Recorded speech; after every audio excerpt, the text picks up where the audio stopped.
It rained the morning they lowered Rayan into the ground. Not a heavy rain, more like the kind that taps gently on your shoulder, like someone trying to wake you from a dream you never wanted to end. For Mira, it felt like the sky was grieving with her. She stood still, numb and trembling, dressed in the same navy blue shawl she had worn at Rayan's college graduation. That was the last time she had cried with joy. Now her tears had turned bitter, salty, endless. All around her were people murmuring prayers, their faces blurred by umbrellas and pity. The smell of wet earth clung to the air. A line of roses lay limp across the fresh grave. Rayan, her only son. Her reason for waking up every morning, gone just like that. A car accident, they said. Wet road, wrong turn, instant death. No goodbyes, no last words. One moment she had been messaging him about the recipe for his favorite lentil soup, and the next moment her phone was ringing with a number she didn't recognize. The hospital, the voice, the silence that followed. Her knees buckled. Only someone else's hands kept her from falling onto the grave. But what broke her heart the most wasn't death, it was what came after. As the funeral wound down and mourners trickled away, Mira found herself standing alone near the framed photo of Rayan.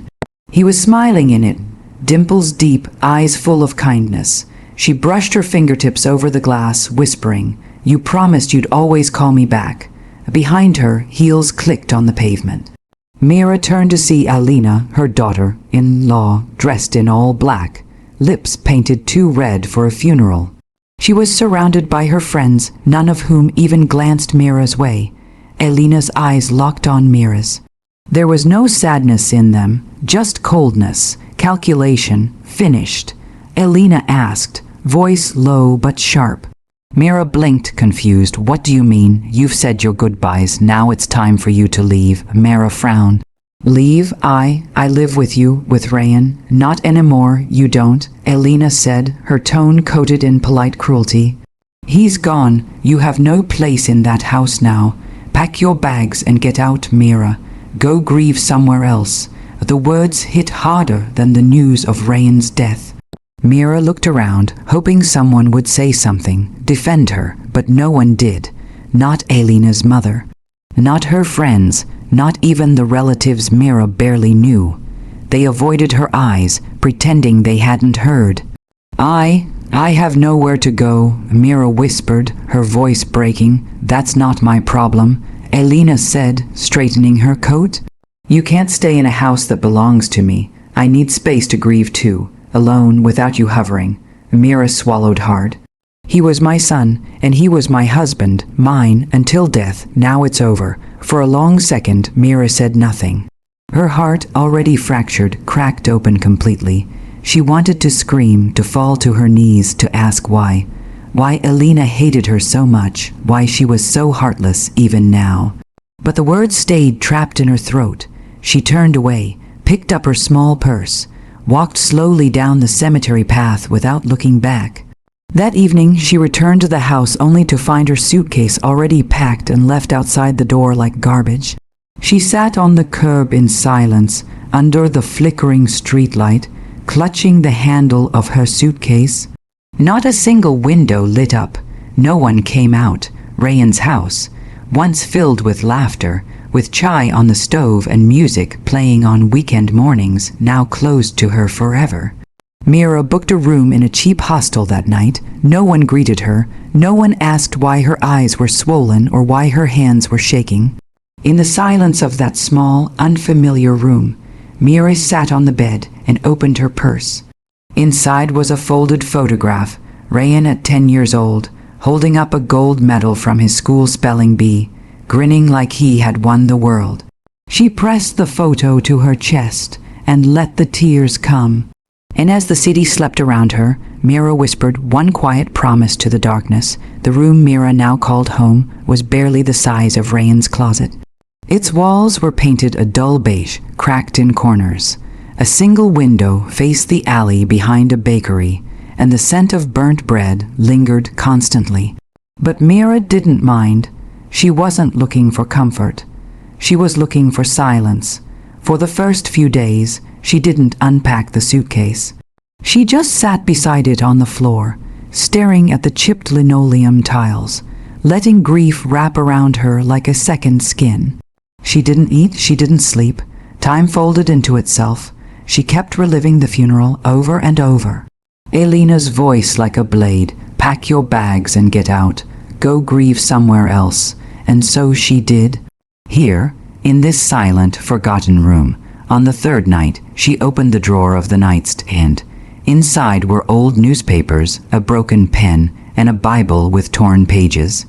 Tucked between the pages was a folded piece of notepaper someone must have left behind. In messy handwriting, it read, "Sometimes grief is love that has nowhere to go." Mira didn't believe in signs, but this one stayed with her. That night, for the first time, she pulled out the tin box she'd carried for years. Inside were pieces of Ryan's childhood letters he had written her, birthday cards he'd made from torn notebook paper, a dried daisy he'd picked for her when he was 7. She picked up a letter dated 6 years ago. "Amy, if I ever mess up or lose my way, promise me you'll remind me who I really am. You've always seen the best in me, even when I didn't deserve it." Rayan, her hands trembled. She hadn't thought about that letter in years. Then came a knock, a message rather, on her old phone. "Unknown number, Auntie, it's me, Farhan, Rayan's friend, can we talk?" Farhan, that name pulled her from the depths of her sorrow. He had been Rayan's roommate in college, more like a brother than a friend. Mira remembered how often he used to stay for chai and parathis when they were younger. She replied simply, yes. The next morning they met at a quiet cafe. Mira noticed Farhan had aged in a way grief makes men age lines near the eyes, the posture of someone who had carried too much without saying a word. He hugged her tightly. "I'm so sorry, Auntie. He loved you more than anything in the world. I was at the funeral, but..." He trailed off.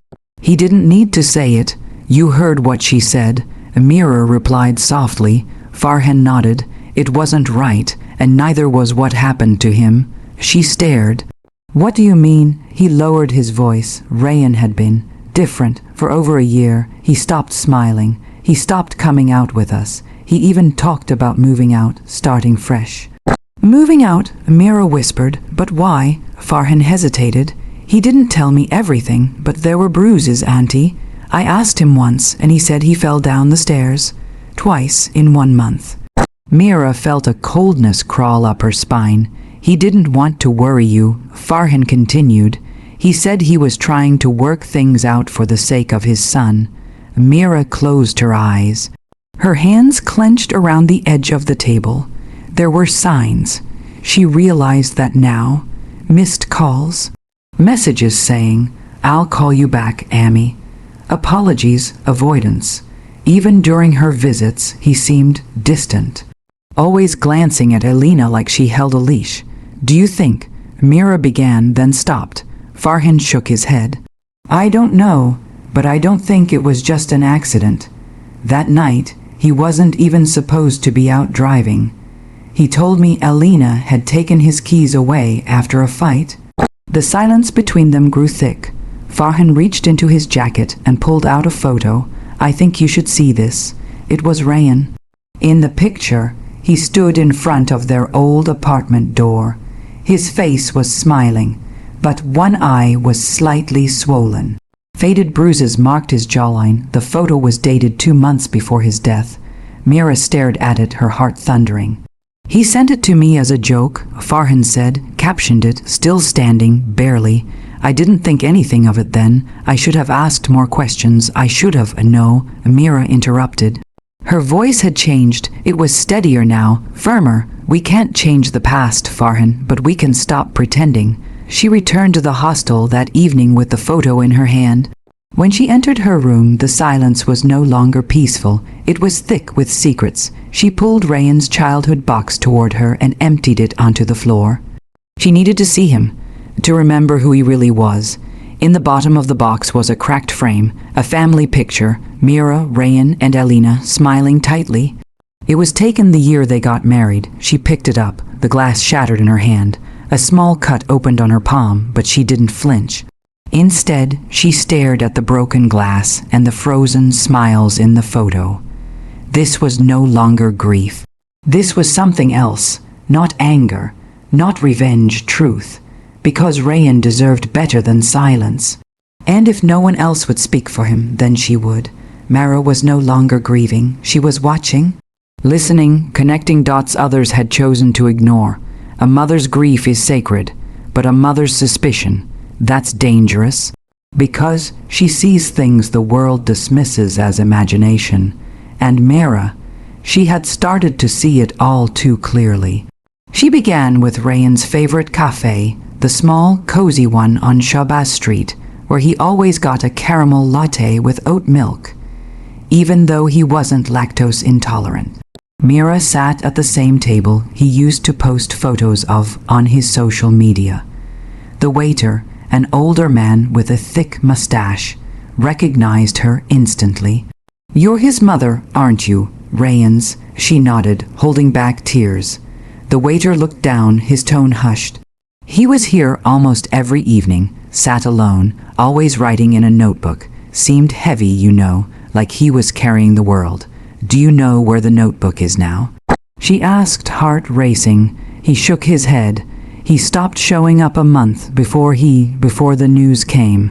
Mira left a generous tip and stepped back into the street with more questions than answers. Her next stop was Rayan's office, where he had worked as a marketing executive. She posed as a relative collecting his belongings. The receptionist was reluctant but soft-hearted. His lockers still untouched. No one had the heart. Inside the metal drawer were small things, old USB drives, protein bars, business cards. And then she saw it, a worn black leather notebook. She opened it with shaking hands. His handwriting was unmistakable. Slanted, fast, emotional. She flipped through the pages, her heart pounding faster with each line. "I hate the man I've become. I walk on eggshells. I smile when I want to scream. Elena makes me feel small in my own house." She threatened to take Aryan and leave, said no one would believe me if I told anyone what she's done. Amy keeps asking if I'm okay.